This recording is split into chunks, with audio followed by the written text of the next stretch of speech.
ಏಕರೂಪದ ವೇಗೋತ್ಕರ್ಷದ ಚಲನೆಯ ಕುರಿತು 2 ಪ್ರಶ್ನೆಗಳನ್ನು ಪರಿಹರಿಸೋಣ. ಮೊದಲನೇ ಪ್ರಶ್ನೆ, ಒಂದು ಚಿರತೆ ವಿಶ್ರಾಂತಿ ಸ್ಥಿತಿಯಿಂದ ಚಲಿಸಲು ಪ್ರಾರಂಭಿಸಿ 5 ಮೀಟರ್ ಪರ್ ಸೆಕೆಂಡ್ನ ವರ್ಗ ಏಕರೂಪದ ವೇಗೋತ್ಕರ್ಷದೊಂದಿಗೆ 250 ಮೀಟರ್ ದೂರವನ್ನು ಕ್ರಮಿಸಿತು. ಆ ದೂರವನ್ನು ಕ್ರಮಿಸಲು ಅದಕ್ಕೆ ಎಷ್ಟು ಸಮಯ ಬೇಕಾಯಿತು? ಈ ಪ್ರಶ್ನೆಯನ್ನ ಓದ್ತಿದ್ದಂತೆ ಇದರ ಚಿತ್ರ ನಿಮ್ಮ ಕಣ್ಮುಂದೆ ಬರಬೇಕು. ಅಂದ್ರೆ ಇಲ್ಲೊಂದು ಚಿರತೆ ಕೂತಿದೆ, ಅಂದ್ರೆ ವಿಶ್ರಾಂತಿ ಸ್ಥಿತಿಯಲ್ಲಿದೆ. ನಂತರ ಅದು ಎದ್ದು ಓಡ್ಲಿಕ್ಕೆ ಶುರು ಮಾಡುತ್ತೆ. 5 ಮೀಟರ್ ಪರ್ ಸೆಕೆಂಡ್ನ ವರ್ಗ ಏಕರೂಪದ ವೇಗೋತ್ಕರ್ಷದೊಂದಿಗೆ ಓಡುತ್ತೆ. 250 ಮೀಟರ್ಗಳನ್ನು ಚಲಿಸುತ್ತೆ. 250 ಮೀಟರನ್ನು ಚಲಿಸ್ಲಿಕ್ಕೆ ಅದು ತಗೊಂಡಂತ ಸಮಯವನ್ನು ನಾವಿಲ್ಲಿ ಕಂಡುಹಿಡಿಬೇಕಾಗಿದೆ. ಈ ರೀತಿಯ ಚಿತ್ರಾತ್ಮಕ ಕಲ್ಪನೆ ನಿಮ್ಮ ಕಣ್ಮುಂದೆ ಬಂದ್ರೆ ನಿಮಗೆ ಈ ಪ್ರಶ್ನೆಯಲ್ಲಿ ಏನನ್ನ ಕೊಟ್ಟಿದ್ದಾರೆ, ನೀವೇನನ್ನ ಕಂಡುಹಿಡಿಬೇಕು ಅನ್ನೋದು ತುಂಬಾ ಸುಲಭವಾಗಿ ಅರ್ಥವಾಗುತ್ತೆ. ಇಲ್ಲಿ ದೂರ ಮತ್ತು ಕಾಲ ಇರೋದ್ರಿಂದ ಯಾವ ಸೂತ್ರವನ್ನ ಬಳಸಬೇಕು ಅಂತ ಯೋಚನೆ ಮಾಡಿದ್ರೆ ನನಗಂತೂ ಮೊದಲಿಗೆ ನೆನಪಾಗೋದು ಈ ಸೂತ್ರ, ಜವ ಇಸ್ ಈಕ್ವಲ್ ಟು ದೂರ ಡಿವೈಡೆಡ್ ಬೈ ಕಾಲ. ಆದ್ರೆ ಇಲ್ಲಿ ನಾವು ಈ ಸೂತ್ರವನ್ನ ಬಳಸ್ಬೋದಾ? ಆರಂಭಿಕ ಸ್ಥಾನದಲ್ಲಿ ಚಿರತೆ ವಿಶ್ರಾಂತಿ ಸ್ಥಿತಿಯಲ್ಲಿತ್ತು. ನಂತರ ಅದರ ಜವ ಬದಲಾಗ್ತಾ ಹೋಗ್ತಾ ಇದೆ, ಅಂದ್ರೆ ಜವ ಹೆಚ್ಚಾಗ್ತಾ ಹೋಗ್ತಾ ಇದೆ. ಹೀಗಿದ್ದಾಗ ನಾವು ಯಾವ ಜವವನ್ನ ಇಲ್ಲಿ ಆದೇಶ ಮಾಡೋದು? ಆದ್ರಿಂದ ಜವದಲ್ಲಿ ಬದಲಾವಣೆ ಆಗ್ತಿರೋದ್ರಿಂದ ನಾವು ಈ ಒಂದು ಸೂತ್ರವನ್ನ ಇಲ್ಲಿ ಬಳಸಲಿಕ್ಕೆ ಆಗೋದಿಲ್ಲ. ಪ್ರಶ್ನೆಯನ್ನ ನೋಡಿದ್ರೆ ಚಿರತೆ 5 ಮೀಟರ್ ಪರ್ ಸೆಕೆಂಡ್ನ ವರ್ಗ ಏಕರೂಪದ ವೇಗೋತ್ಕರ್ಷದೊಂದಿಗೆ ಚಲನೆಯನ್ನ ಮಾಡಿದೆ ಅಂತಿದೆ. ವೇಗೋತ್ಕರ್ಷ ಏಕರೂಪವಾಗಿರೋದ್ರಿಂದ ನಾವು ಚಲನೆಯ ಸಮೀಕರಣಗಳನ್ನ ಬಳಸಬಹುದು. ಈ 3 ಸಮೀಕರಣಗಳಲ್ಲಿ ಇರುವಂತಹ ಚರಾಕ್ಷರಗಳನ್ನ ನೋಡಿದ್ರೆ ಯು ಅಂದ್ರೆ ಪ್ರಾರಂಭಿಕ ವೇಗ, ವಿ ಅಂದ್ರೆ ಅಂತಿಮ ವೇಗ, ಎ ಅಂದ್ರೆ ವೇಗೋತ್ಕರ್ಷ. ಈ ವೇಗೋತ್ಕರ್ಷದ ವಿಶೇಷತೆ ಏನು ಅಂದ್ರೆ ಈ ಎ ಅನ್ನೋದು ಧನ ವೇಗೋತ್ಕರ್ಷವಾಗಿರ್ಬೋದು ಅಥವಾ ಋಣ ವೇಗೋತ್ಕರ್ಷವಾಗಿರ್ಬೋದು. ಜವದಲ್ಲಿ ಹೆಚ್ಚಳ ಕಂಡು ಬರ್ತಿದ್ರೆ ಅಂದ್ರೆ ಈ ರೀತಿಯ ಪರಿಸ್ಥಿತಿಯಲ್ಲಿ ಸ್ಪೀಡ್ ಹೆಚ್ಚಾಗ್ತಿದ್ರೆ ಅದನ್ನ ಧನ ವೇಗೋತ್ಕರ್ಷ ಅಂತ ಕರಿತೇವೆ, ಅಂದ್ರೆ ಎ ಪಾಸಿಟಿವ್ ಆಗಿರುತ್ತೆ. ಒಂದ್ ವೇಳೆ ಜವದಲ್ಲಿ ಇಳಿಕೆ ಕಂಡು ಬರ್ತಿದ್ರೆ ಎ ನೆಗೆಟಿವ್ ಆಗಿರುತ್ತೆ.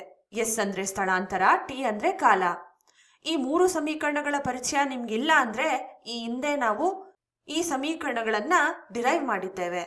ಅಷ್ಟೇ ಅಲ್ಲ, ಯಾವ ಸಂದರ್ಭದಲ್ಲಿ ಯಾವ ಸಮೀಕರಣವನ್ನ ಆಯ್ಕೆ ಮಾಡ್ಕೊಳ್ಬೇಕು ಅನ್ನೋದ್ರ ಮೇಲೆ ಕೂಡ ವಿಡಿಯೋನ ಮಾಡಿದ್ದೇವೆ. ಆ 2 ವಿಡಿಯೋಗಳನ್ನ ನೋಡಿ ನಂತರ ಇಲ್ಲಿ ಬರೋದು ಒಳ್ಳೆ ಉಪಾಯ ಅನ್ನೋದು ನನ್ನ ಅಭಿಪ್ರಾಯ. ಬನ್ನಿ ಈಗ ಕೊಟ್ಟಿರೋ ಪ್ರಶ್ನೆಯಲ್ಲಿ ಯಾವ ಯಾವ ಮಾಹಿತಿ ನಮ್ಗೆ ತಿಳಿದಿದೆ ಅನ್ನೋದನ್ನ ನೋಡ್ಕೊಳ್ಳೋಣ.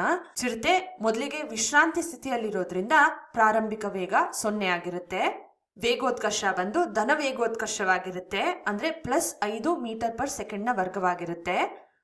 ಇನ್ನು ಚಲಿಸಿದ ದೂರ ಬಂದು 250 ಮೀಟರ್ಗಳು. ನಾವು ಕಾಲವನ್ನ ಕಂಡುಹಿಡಿಯಬೇಕಾಗಿದೆ. ನೀಡಲಾಗಿರುವ ಈ ಮಾಹಿತಿಯ ಆಧಾರದ ಮೇಲೆ ನಾವು ಈ 3 ಸಮೀಕರಣಗಳಲ್ಲಿ ಯಾವ ಸಮೀಕರಣವನ್ನ ಆಯ್ಕೆ ಮಾಡಬೇಕು? ಮೊದಲನೇ ಸಮೀಕರಣವನ್ನ ಆಯ್ಕೆ ಮಾಡೋಣ. ಅಂದ್ರೆ ಇರೋ 4 ಚರಾಕ್ಷರಗಳಲ್ಲಿ ಅಂದ್ರೆ ವಿ, ಯು, ಎ ಮತ್ತು ಟಿ ನಲ್ಲಿ ನಮಗೆ ವಿ ಮತ್ತು ಟಿ ನ ಮೌಲ್ಯಗಳು ಗೊತ್ತಿಲ್ಲ. ಅಂದ್ರೆ ಈ ಚಲನಾ ಸಮೀಕರಣಗಳನ್ನ ನಾವಿಲ್ಲಿ ಬಳಸಲಿಕ್ಕೆ ಆಗೋದಿಲ್ಲ.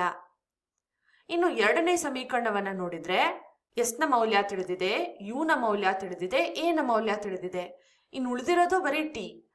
ನಾವು ಹೇಗಿದ್ರು ಇಲ್ಲಿ ಟಿ ನ ಮೌಲ್ಯವನ್ನೇ ಕಂಡುಹಿಡಿಬೇಕು. ಹಾಗಿದ್ರೆ ಈ ಎರಡನೇ ಸಮೀಕರಣವನ್ನೇ ಬಳಕೆ ಮಾಡೋದು ಸೂಕ್ತ. ಬನ್ನಿ ಈ ಸಮೀಕರಣದಲ್ಲಿ ನಮ್ಗೆ ತಿಳಿದಿರೋ ಮೌಲ್ಯಗಳನ್ನ ಆದೇಶ ಮಾಡೋಣ. ಎಸ್ ನ ಜಾಗದಲ್ಲಿ 250 ಮೀಟರ್, ಯು ನ ಜಾಗದಲ್ಲಿ 0, ಎ ನ ಜಾಗದಲ್ಲಿ 5 ಮೀಟರ್ ಪರ್ ಸೆಕೆಂಡ್ನ ವರ್ಗ ಅಂತೇಳಿ ಈ ರೀತಿ ನಾವು ಆ ಚರಾಕ್ಷರಗಳ ಜೊತೆ ಅದರ ಘಟಕಗಳನ್ನು ತಗೊಂಡಾಗ ನಮಗೆ ಹೇಗೆ ಘಟಕಗಳು ರದ್ದಾಗಿ ಕಡೆಯಲ್ಲಿ ಉತ್ತರಕ್ಕೆ ಒಂದು ಸರಿಯಾದ ಘಟಕ ಸಿಗುತ್ತೆ ಅನ್ನೋದು ಕೂಡ ಕಂಡುಬರುತ್ತೆ. ಆದ್ರಿಂದ ನನ್ಗೆ ಹೀಗೆ ಮಾಡ್ಲಿಕ್ಕೆ ಇಷ್ಟ. ಬನ್ನಿ ಮುಂದುವರ್ಸೋಣ. ಇಲ್ಲಿ ಮೊದಲನೇ ಪದ ಸಂಪೂರ್ಣವಾಗಿ 0 ಆಗಿದೆ. ಈ ಹಂತದಲ್ಲಿ ನಾವು ಬೀಜಗಣಿತವನ್ನ ಬಳಸಿಕೊಂಡು ಟಿ ನ ಮೌಲ್ಯ ಎಷ್ಟು ಅಂತ ಕಂಡುಹಿಡಿಯಬೇಕಾಗಿದೆ. ಟಿ ನ ಜೊತೆ ಕಂಡುಬರ್ತಿರುವ ಸಂಖ್ಯೆಗಳು ಬಂದು 5 ಡಿವೈಡೆಡ್ ಬೈ 2. ಟಿ ನ ಮೌಲ್ಯ ನಮ್ಗೆ ಕಂಡುಹಿಡಿಬೇಕಾಗಿರೋದ್ರಿಂದ ಈ 2 ಸಂಖ್ಯೆಗಳನ್ನ ನಾವು ಎಡಬದಿಗೆ ಕಳಿಸ್ಬೇಕಾಗಿದೆ. ನೋಡಿ, ಬೀಜಗಣಿತದಲ್ಲಿ ಯಾವ ಸಂಖ್ಯೆಗಳನ್ನು ಮತ್ತೊಂದು ಕಡೆಗೆ ಕಳಿಸ್ಲಿಕ್ಕಾಗೋದಿಲ್ಲ. ಇದ್ರ ಅರ್ಥ ಏನು ಅಂದ್ರೆ ಡಿವೈಡೆಡ್ ಬೈ 2 ಇದೆ ಅಂದ್ರೆ ನಾವು 2 ಕಡೆಗಳಲ್ಲಿ 2ರಿಂದ ಗುಣಿಸ್ಬೇಕು. ಆಗ ತಂತಾನೆ ಬಲಬದಿಯಲ್ಲಿ ಕಂಡುಬರ್ತಿರುವ 2 ಡಿವೈಡೆಡ್ ಬೈ 2 ರದ್ದಾಗ್ಬಿಡುತ್ತಲ್ವಾ? ಅದೇ ಐಡಿಯಾ ಇಲ್ಲಿ. ಇನ್ನು ಉಳಿದಿರೋದು ಬಂದು 2 × 250 ಅಂದ್ರೆ 500 ಮೀಟರ್. ಬಲಬದಿಯಲ್ಲಿ 5 ಟಿ ನ ವರ್ಗ. ಈಗ ಮತ್ತೆ ನಾವು 5 ಎರಡೂ ಕಡೆಗಳಲ್ಲಿ ಭಾಗಿಸ್ತೇವೆ. ಅಷ್ಟೇ ಅಲ್ಲ, ಮೀಟರ್ ಕೂಡ ರದ್ದಾಗುತ್ತೆ. 5 ಎರಡೂ ಕಡೆಗಳಲ್ಲಿ ಭಾಗಿಸಿದಾಗ ನಮಗೆ ಎಡಬದಿಯಲ್ಲಿ 100 ಸಿಗುತ್ತೆ. ಇನ್ನು ಉಳಿದಿರೋದು ಬಂದು 100 ಸೆಕೆಂಡ್ನ ವರ್ಗ ಇಸ್ ಈಕ್ವಲ್ ಟು ಟಿನ ವರ್ಗ. ಈಗ 100 ನಾವು 10ರ ವರ್ಗ ಅಂತ ಬರ್ಕೊಳ್ಬೋದಲ್ವಾ? ಆದ್ರಿಂದ ಎರಡೂ ಕಡೆಗಳಲ್ಲಿ ವರ್ಗಮೂಲವನ್ನ ತಗೊಂಡು ನಾವು ಈ ರೀತಿ ಬರ್ಕೊಳ್ತೇವೆ. ಈಗ ವರ್ಗ ಮತ್ತು ವರ್ಗಮೂಲ ರದ್ದಾಗಿ ಬಿಡುತ್ತೆ. ಅಂದ್ರೆ ಟಿನ ಮೌಲ್ಯ ಬಂದು 10 ಸೆಕೆಂಡ್ಗಳು. ಚಿರತೆ 250 ಮೀಟರ್ ದೂರವನ್ನ ಕ್ರಮಿಸಲು 10 ಸೆಕೆಂಡ್ಗಳನ್ನ ತೆಗೆದುಕೊಂಡಿದೆ ಅಂತಿಲ್ಲಿ ನಮಗೆ ಕಂಡು ಬರುತ್ತೆ. ಬನ್ನಿ ಈಗ ಮತ್ತೊಂದು ಪ್ರಶ್ನೆ ನೋಡೋಣ. ಒಂದು ರೈಲು 20 ಮೀಟರ್ ಪರ್ ಸೆಕೆಂಡ್ ವೇಗದಲ್ಲಿ ಚಲಿಸ್ತಿದೆ. ಬ್ರೇಕ್ ಹಾಕಿದಾಗ ಅದು 8 ಮೀಟರ್ ಪರ್ ಸೆಕೆಂಡ್ನ ವರ್ಗ ಏಕರೂಪದ ಋಣ ವೇಗೋತ್ಕರ್ಷ ಪಡೆಯುತ್ತೆ. ಅಂದ್ರೆ ಡಿಆಕ್ಸಲರೇಷನ್ ಅನ್ನ ಪಡೆಯುತ್ತೆ. ರೈಲು ಸಂಪೂರ್ಣವಾಗಿ ನಿಲ್ಲುವವರೆಗೆ ಎಷ್ಟು ದೂರ ಪ್ರಯಾಣಿಸುತ್ತದೆ ಅಂತ ನಾವು ಕಂಡುಹಿಡಿಬೇಕು. ಮತ್ತೆ ರೈಲಿನ ಚಿತ್ರ ನಿಮ್ಮ ಕಣ್ಮುಂದೆ ಬರಬೇಕು. ಈಗ ರೈಲು 20 ಮೀಟರ್ ಪರ್ ಸೆಕೆಂಡ್ ವೇಗದಲ್ಲಿ ಚಲಿಸ್ತಾ ಇದೆ. ಈಗ ಬ್ರೇಕ್ ಅನ್ನ ಅಪ್ಲೈ ಮಾಡ್ತಾರೆ. ಆಗ ರೈಲು ಮಂದಗತಿಯಲ್ಲಿ ಸಾಗಿ ಕ್ರಮೇಣ ನಿಲ್ಲುತ್ತೆ. ಅಂದ್ರೆ ವೇಗೋತ್ಕರ್ಷ ಋಣ ವೇಗೋತ್ಕರ್ಷವಾಗಿರುತ್ತೆ. ಬ್ರೇಕ್ ಹಾಕದಲ್ಲಿಂದ ನಿಲ್ಲುವವರೆಗೆ ಎಷ್ಟು ದೂರ ಪ್ರಯಾಣಿಸಿದೆ ಅಂತ ನಾವು ಕಂಡುಹಿಡಿಬೇಕಾಗಿದೆ.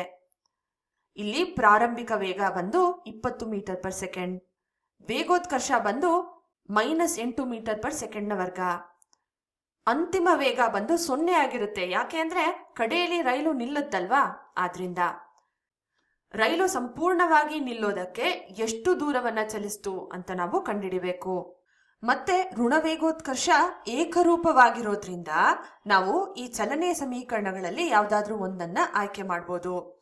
ವಿಡಿಯೋನ ಪಾಸ್ ಮಾಡಿ ಈ 3 ಸಮೀಕರಣಗಳಲ್ಲಿ ಯಾವುದಾದ್ರೂ ಒಂದನ್ನ ಕೊಟ್ಟಿರುವ ಮಾಹಿತಿಯ ಆಧಾರದ ಮೇಲೆ ಆಯ್ಕೆ ಮಾಡಿ. ಹೌದು, ಮೊದಲನೇ ಸಮೀಕರಣದಲ್ಲಿ ನೋಡಿದ್ರೆ ನಮಗೆ ಎಸ್ ಅನ್ನೋ ಒಂದು ಚರಾಕ್ಷರನೇ ಇಲ್ಲ. ಆದ್ರಿಂದ ಮೊದಲನೇ ಸಮೀಕರಣವನ್ನ ಆಯ್ಕೆ ಮಾಡೋದು ಬೇಡ. ಎರಡನೇ ಸಮೀಕರಣದಲ್ಲಿ ನೋಡಿದ್ರೆ ಎಸ್ ಅನ್ನೋ ಚರಾಕ್ಷರ ಇದೆ, ಆದ್ರೂ ಕಾಲದ ಬಗ್ಗೆ ನಮಗೆ ಯಾವ ಮಾಹಿತಿನೂ ಇಲ್ಲ. ಆದ್ರಿಂದ ಎರಡನೇ ಸಮೀಕರಣವನ್ನ ಕೂಡ ಆಯ್ಕೆ ಮಾಡೋದು ಒಂದು ಒಳ್ಳೆ ನಿರ್ಧಾರ ಅಲ್ಲ. ಇನ್ನು ಉಳಿದಿರೋದು ಬಂದು ಮೂರನೇ ಸಮೀಕರಣ. ಈ ಸಮೀಕರಣದಲ್ಲಿ ನೋಡಿದ್ರೆ ವಿ ನ ಮಾಹಿತಿ ನಮ್ಮಲ್ಲಿದೆ, ಯು ನ ಮಾಹಿತಿ ಇದೆ, ಎ ನ ಮಾಹಿತಿ ಇದೆ. ಇದನ್ನ ಬಳಸ್ಕೊಂಡು ನಾವು ಎಸ್ ನ ಮೌಲ್ಯವನ್ನ ಸುಲಭವಾಗಿ ಕಂಡುಹಿಡಿಬಹುದು. ನೀಡಲಾಗಿರುವ ಮೌಲ್ಯವನ್ನ ನಾವಿಲ್ಲಿ ಆದೇಶ ಮಾಡೋಣ. ಆಗ ಈ ರೀತಿ ಸಿಗುತ್ತೆ. ಈಗ ಬೀಜಗಣಿತವನ್ನ ಬಳಸ್ಕೊಂಡು ಇದನ್ನ ಸರಳಗೊಳಿಸಿ ಎಸ್ ನ ಮೌಲ್ಯ ಎಷ್ಟು ಅಂತ ಕಂಡುಹಿಡಿಯಿರಿ. ಸಂಕ್ಷಿಪ್ತವಾಗಿ ಹೇಳಬೇಕು ಅಂದ್ರೆ ಬಲಬದಿಯಲ್ಲಿರುವ ಎರಡನೇ ಪದದಲ್ಲಿ 2 × -8 ಇರೋದ್ರಿಂದ -16 ಎಸ್ ಆಗುತ್ತೆ. ಎರಡೂ ಕಡೆಗಳಲ್ಲಿ ನಾವು +16 ಎಸ್ ಅನ್ನ ಸೇರಿಸಿದ್ರೆ ನಮಗೆ ಈ ರೀತಿ ಸಿಗುತ್ತೆ. ಅದೇ ರೀತಿ 20ರ ವರ್ಗ ಬಂದು 400, ಮೀಟರ್ನ ವರ್ಗ ಡಿವೈಡೆಡ್ ಬೈ ಸೆಕೆಂಡ್ನ ವರ್ಗ ಇದೆ. ಈಗ ಎರಡೂ ಕಡೆಗಳಲ್ಲಿ 16ರಿಂದ ಭಾಗಿಸೋಣ. ಆಗ ನಮಗೆ 25 ಸಿಗುತ್ತೆ. ಸೆಕೆಂಡ್ನ ವರ್ಗ ರದ್ದಾಗುತ್ತೆ. ಅದೇ ರೀತಿ ಮೀಟರ್ ಮತ್ತು ಮೀಟರ್ನ ವರ್ಗದಲ್ಲಿ 1 ಮೀಟರ್ ರದ್ದಾಗುತ್ತೆ. ಇನ್ನು ಉಳಿದಿರೋದು ಬಂದು 25 ಮೀಟರ್. ಅಂದ್ರೆ ರೈಲು ಸಂಪೂರ್ಣವಾಗಿ ನಿಲ್ಲೋದಕ್ಕೆ 25 ಮೀಟರ್ ಅನ್ನ ಚಲಿಸುತ್ತೆ. ಒಟ್ನಲ್ಲಿ ವಸ್ತುವಿನ ವೇಗ ನಿರಂತರವಾಗಿ ಬದಲಾಗ್ತಿದ್ರೆ ತುಂಬಾ ಸರಳ ಸೂತ್ರವಾದ ಜವ ಇಸ್ ಈಕ್ವಲ್ ಟು ದೂರ ಡಿವೈಡೆಡ್ ಬೈ ಕಾಲ ಇದನ್ನ ಬಳಸಲಿಕ್ಕೆ ಆಗೋದಿಲ್ಲ. ವೇಗೋತ್ಕರ್ಷ ಅಥವಾ ಋಣವೇಗೋತ್ಕರ್ಷ ಏಕರೂಪವಾಗಿದ್ರೆ ಚಲನೆಯ 3 ಸಮೀಕರಣಗಳಲ್ಲಿ ಸೂಕ್ತವಾದದ್ದನ್ನ ಆಯ್ಕೆ ಮಾಡಿ ಪ್ರಶ್ನೆಗಳನ್ನ ಪರಿಹರಿಸಬಹುದು.